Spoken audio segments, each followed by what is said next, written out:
Good morning, Year 10. This is going to be a very quick video today. I don't want to go through the poem in any more detail this week because, as you can see, there is so much to it and I don't want to be flying through it really quickly and we're missing really key important information. But what I want to do is to actually take what we have gathered so far, and I want you to do an assignment for me for homework, just a short assignment based on everything that I have gone through this week in terms of stanza 1 and stanza 2. And I will put the question up on Google Classroom for you so that you can see it clearly on the page. But I'm just going to talk through it now.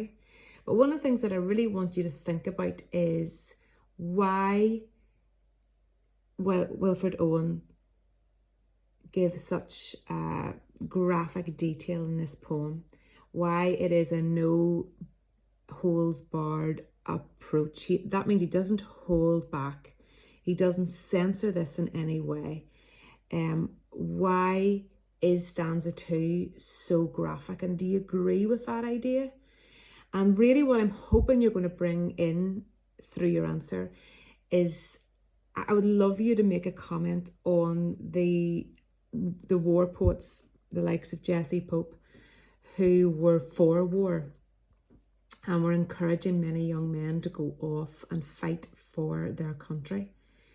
And why Wilfred Owen, as an anti-war poet, felt it was so important to write a poem like this with such graphic detail. And it's not enough just to say that in general.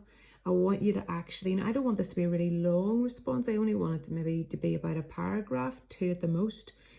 But I want you to actually, to back up whatever you're saying, I want you to use lines from the poem. So I'm saying to you why there is such graphic detail.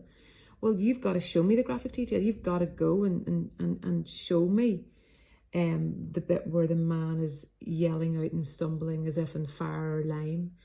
You might want to talk to me about the awful fatigue that these men have experienced, because it's not just about physical pain, it's the fatigue, just the awful conditions of battle.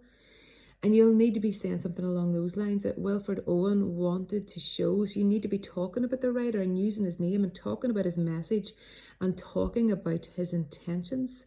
So when I ask you a question and I say, why does Wilfred Owen include such graphic detail in his poem? That's going to be my question. Why does Wilfred Owen include such graphic detail in his poem? I want you to tell me, because the intention behind his poem is to send out a message that war is savage and it's brutal and this is the reality. And he is talking about something that he experienced firsthand in war. And he doesn't censor what happened because he wants people to realise just how horrific war is. So I'm just talking off the top of my head. You can make this sound so much more beautiful when you are writing. But it's so important that you don't just talk in a general way. I say this to my drama students. Sometimes they're a wee bit general and a wee bit vague. And what that means is they are not focusing in on the actual text. So when you make a point, you need to go right into that text and give me lines to back up what you're saying. So if you're saying there's graphic detail, you show me the lines where there's graphic detail. And I will be so impressed if some of you can even talk about the metaphor of the Green Sea, or talk about the simile in the 3rd and 4th line. So I want you to focus primarily, because we're talking about the graphic detail, we're primarily talking about the 2nd stanza. However, if you want to reflect back on stanza 1 and the awful fatigue as well, that is perfectly fine. But I hope this makes sense. So that I will put your question up again on Google Classroom.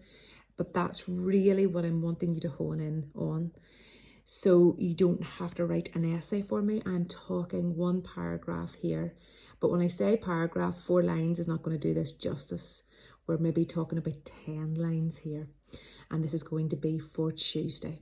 So there's nothing new today. It's actually, what I'm getting you to do is to go back over the material that you have thought about this week, and particularly stanza 2. And you're starting to think and consolidate your learning, and you're using different thinking skills here. You've got to think outside the box a wee bit more and think about how you would answer that question. Okay, Have a great weekend. Bye.